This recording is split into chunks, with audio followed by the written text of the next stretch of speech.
So I'm here on the set of Satisfaction with Leah Renee. Hi. I have the best story for you ever. Okay.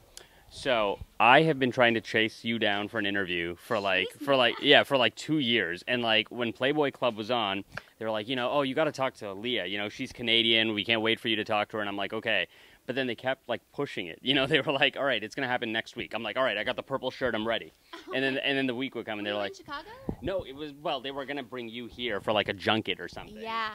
And I couldn't figure out like why I kept getting delayed. It was like the second delay, and I'm like, all right, does she not want to talk to me? Does she not like purple? I don't know what the situation is. So when I heard about Satisfaction, I'm like, I have to get this interview. It's like a personal merchant, That is so funny. You're like, I am going to make this interview happen. Yeah, you can ask Jonathan. I was like, I have to get, like, you don't understand. Like, I like the show, but Leah, it's like the unicorn that I can't capture. Oh my God. It was just one show, though. That was just one time. I loved that show. I was from the beginning, it was like my pick. I was like, this is the show to watch. So I loved that show, too. And then how do you feel about Satisfaction then? I love it way more. That was the best answer ever. It's true. I do. I mean, the Playboy Club was great, but this is so fun. This is just fun every single day. Is there a pressure when you sort of play a lead on a show? Like with the Playboy Club, it was a relatively big ensemble cast. Mm-hmm. Of course there's pressure, yeah. This is actually my first time playing a lead role in anything, so that in itself is terrifying. And also, it being a sitcom, there's a lot of pressure to, you want to be funny, you want to land all the jokes and do a good job. So yeah, I was worried about a lot of things in the first week.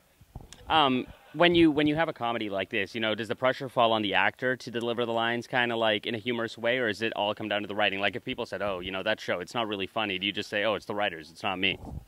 I think in order for it to be funny, it has to be a really perfect combination of the two things. The writing has to be really funny, and the actors have to be able to execute it, and then you just have to hope that people like it. Then again, sense of humor, it's all relative, and it's all about, everybody has a different sense of humor for the most part. What is it about these, like, two guy, one girl kind of sitcoms that works so well? I feel like that's a can't-miss formula. Like which other ones? Three's Company, for example, comes to mind. It's always, two guys, a girl in a pizza place. Like, I think that there's something very simple and something very familiar about two guys and a girl that just works. Yeah, maybe there is. I mean, I don't really know. I think it's more, what I think is more appealing to people, and maybe I could very well be wrong, is just the fact that it's a group of people in their late 20s living together. Like, there's really a short period of time that you get to just be young and live with your friends and have roommates. And it's an exciting time because you get up to a lot of different things like you see us do in the show, whereas once you get married, it's kind of, then that's different. That's a different stage. So I think that might be what is so fun about it. I think what stood out to me was the relatability of it. Like we've all been in a blackout situation, or like I know I'm always going to my friends like, oh, you're my wingman tonight, or you're my wingman tonight, like the next episode. So is that, I think, what the core of the show is, just the relatability that audiences will find? I think so. I think that's the big thing. I think it's really about the characters. It's about the people. And, and it's just about the situations that they go through, that we're dealing with relationships, and we're dealing with, trying to figure out where you want to be, where, in terms of careers and friendships and all of those things that everybody does deal with at some point in their life. So, yeah. What do you think audiences will find when they tune into this show? Is it sort of the Canadian factor? Is it the fact that it's funny? Is it the fact that the writing's really good? Or is it a combination of everything? I think it's definitely a combination of everything. It's a different kind of show. Whenever people ask me what I can compare it to, I can never really think of anything. But I think it's just, it's a good, funny show. Yeah. I want to talk a little bit about your character. It's definitely a stark change from anything you've played before. So was it hard sort of getting in the role of Maggie, and did you do anything to prepare? Yeah, it was a little bit hard getting into the role of Maggie in the beginning, just because I wasn't really too sure which way to go with it. And again, I think because it was my first lead role, and because, I just didn't, I don't know. I didn't really know what to expect and where to go with it, but then I figured it out really easily. It really is kind of just like, she's a lot like me, to be honest. It's not like a huge stretch. She's maybe a little bit cooler, a little bit tougher. She's more the kind of girl who doesn't take any BS from anybody, and that I like about her. And, yeah. Do you have room to like Adlib? I know on comedies sometimes, you know, the director will just let you fly if you're sort of feeling it, or is it just like stick to the script? Like we know it's funny, just go with it. I mean, I prefer to stick to the script because I don't really trust my improvisational skills. But the guys improv all the time, and like Ryan and Pat are especially good at it. But they both do stand up, so they've been doing it for a long time. They're so witty and fast and smart and funny. Myself, I just prefer to improv the least amount possible. I think everybody appreciates that. So whenever I talk to somebody about satisfaction, the first thing that comes up is like, why is it called satisfaction? And I've been like racking my brain. Is it the satisfaction you find in this living situation? Is it the satisfaction of everyday life? I think it's all about just trying to find your own version of satisfaction, and that's what they're all always trying to do. I feel like Maggie's always trying to find satisfaction in her relationship, always trying to be happy when you've been in a relationship for a while, trying to find satisfaction from her job and get to the next point in her career. Whereas Mark, Ryan Belville's character, is just trying to, he is happiest when he is sleeping with a lot of ladies and preferably not working. So that's what it's about, really. I know that like when boxers get ready for like a big fight, they like have pump up music. You know, do you guys just like listen to "I Can't Get No Satisfaction" like all day, every day? Like before we shoot a scene? Exactly. No, but we often have dance parties in the hair and makeup room. Oh, really? Ryan, especially if Ryan's there. Ryan really blasts the music, and we all kind of dance around and have a good time. Especially lately, there's this new song, a Daft Punk song, the new Daft Punk song. Do you know it? With No. Okay. Backstreet Boys, I know it. One Direction, I got it. Wow. Well, never mind. I mean, I'm wearing purple here, Leah. You know, like, yeah. Daft Punk doesn't really fit with the persona. Okay. What is it like working with two guys? You know, like, is it different? Like, would you prefer to have another like girl? You know, to sort of have the girl talk, like to do each other's makeup, or is that just not there? No, it's good. It's really fun working with the guys. Sometimes we have some girls come in because we have a lot of guest stars that come in, so then I get to hang out with the ladies then. But the boys are really nice, and sometimes, they can make a lot of jokes that would be better suited for like little boys, like a lot of fart jokes that happen, and I'm like, okay, heard that one too many times. But I love them. They really are amazing. Like Ryan and Luke and Pat. They're all just funny, and we laugh all day, and it's really fun.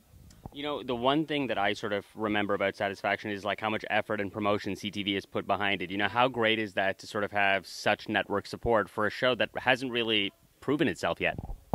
It's amazing. I mean, we're really thankful to them for everything that they've done, and you need that, I feel. You really need that with a new show. You need people to hear about it as much as possible to give it a fighting chance, and I think it's good that they're doing so much for us. It's awesome. You're at the tail end of production now. Is there any episode that sort of stands out for you? Like, oh, this one was my favorite. Like maybe something Maggie did. I really like an episode called Penis Face Cat Funeral, which Penis Face Cat Funeral.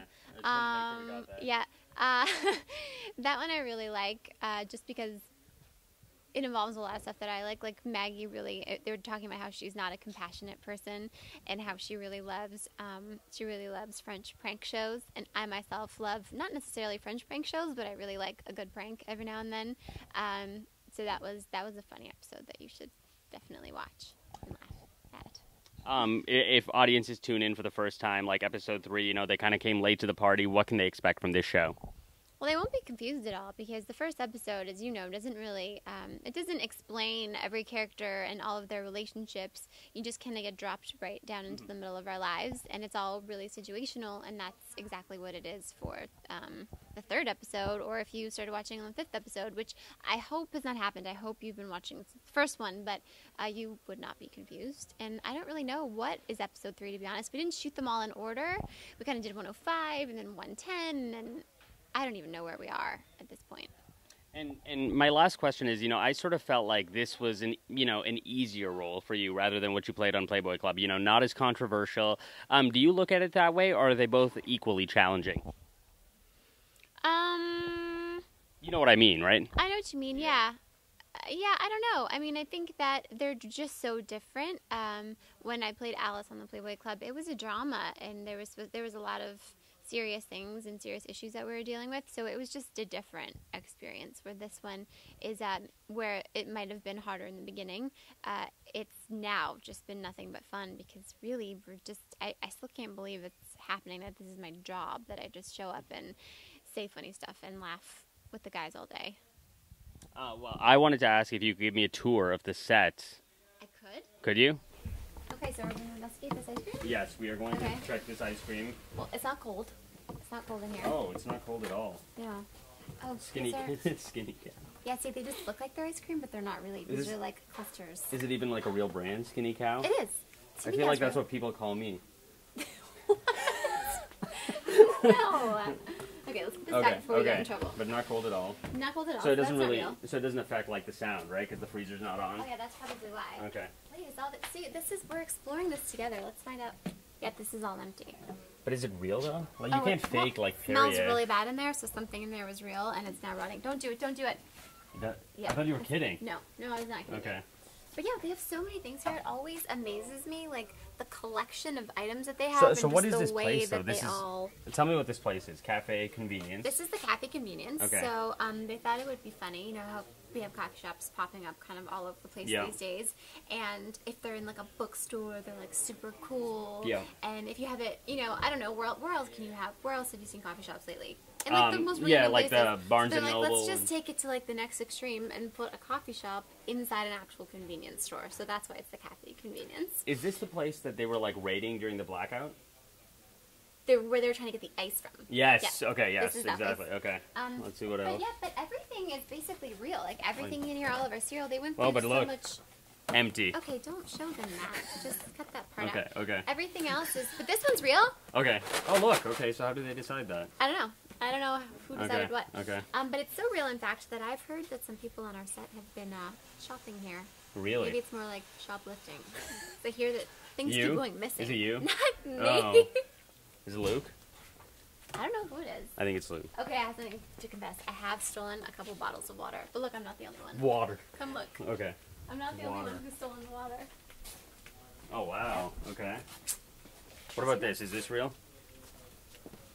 I don't know. Maybe No. it is. We should figure out how to. That's why I brought it up. this On the theme of stealing. While You know, we're let's here. just take it to the next level. Yeah.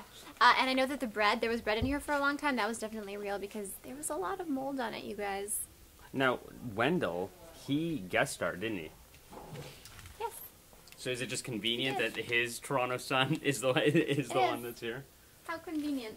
The only other thing I want to see is the main room. Okay. We'll go do it. We'll be right back. Right. Okay. Cool. All right. All right. So wow, let me just. This is it, Yeah. isn't it? But let me just warn you, this is not normally how we keep the place. Just been really busy, you guys. I haven't really had time to tidy up lately, so just excuse me. So you actually have the screen like. So turned yeah, when this you- is weird. I don't know why the TV stays this way right now. You don't have your TV like this in your house? No. No. Mm-mm, no. Yeah. My walls prefer to look at me. Yeah, it's weird. Okay. But no, we haven't been filming in here lately, so that's why it's a little bit of a mess. So how is Maggie a good cook? Is she a good cook? Yeah. I don't think so. No. No. What about we Leah? haven't addressed it yet, but I'm pretty sure she's not.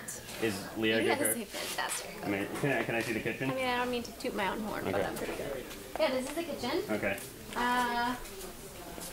You know, it's a kitchen with this again. Oh, but isn't these are supposed real. to be here. See, it's always the things you don't Is this think. real? Yeah. No, this isn't. Oh, it is real. Okay. How do you know? How do you know it's I don't know. I not? think you should take a bite. Really? Try it and see if it is real or not. If it's, this is just such a setup. Are you sure? Just go. Try it. It's real.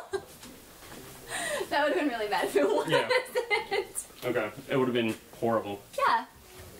So this is the kitchen. Let's see what's in the fridge. You want to see what's in the fridge? Mm-hmm. Let's see. Are you hungry? Wow. No, I just want to Do you want a snack? Look. Uh-oh, are they... Wow. Is this a real brand? No, I think that they made that just for the show. Yeah, look, it says Independent Family Brewing. Yeah. Okay. Again, another really bad smell coming out of the fridge. Yeah, I don't know. Do I blame Maggie? No. Do I blame Jason? If anyone's gonna be blamed, it should probably be Ryan. Right, Bill's okay. character, Mark. I'm just saying. Amazing. Well, Yeah, so I that's think, it. yeah. This is our patio, so you can see down here. Oh, wow. Cool. Yeah. It's kind of cool. You can speak through me those windows? Again, lots of lights and stuff. Amazing. Well, let's just like wrap it up right here. Yeah, okay. I can't believe I'm sitting on the couch. This is so trippy. This never gets old to me. You know? Really? No, it never gets old. I mean, oh my God, I'm in like the office where they do suits. You know, it never gets old. Yeah. So tell us what you're working on next. I have no idea. I'm excited to take a break after this. It's been a lot of long days, and I'm excited to go home and surf and hang out with my dogs. That's what's next for me. And we're heading into episode 3, where I believe, is it Ryan gets the new wingman? Well, you know more about my show and what's happening than I do. Well, okay. Wingman, that's a really funny episode, actually. Really? Ryan and Pat Thornton, who plays Simon, have a bunch of really funny scenes. And that's airing tonight, actually, so stay tuned. I can't wait to see it. Leah, thank you so much. Thank you so much. It was nice to finally meet you. I know, after like that we finally made after a decade-long search for. It's really only 2 years. Okay, well. You might be exaggerating. I'm from a reality TV background. You got to make it sound like. That means he lies. Killing me. You're killing me. Okay. Killing me. Leah, thank you so much. All right. Thank you so much for coming by.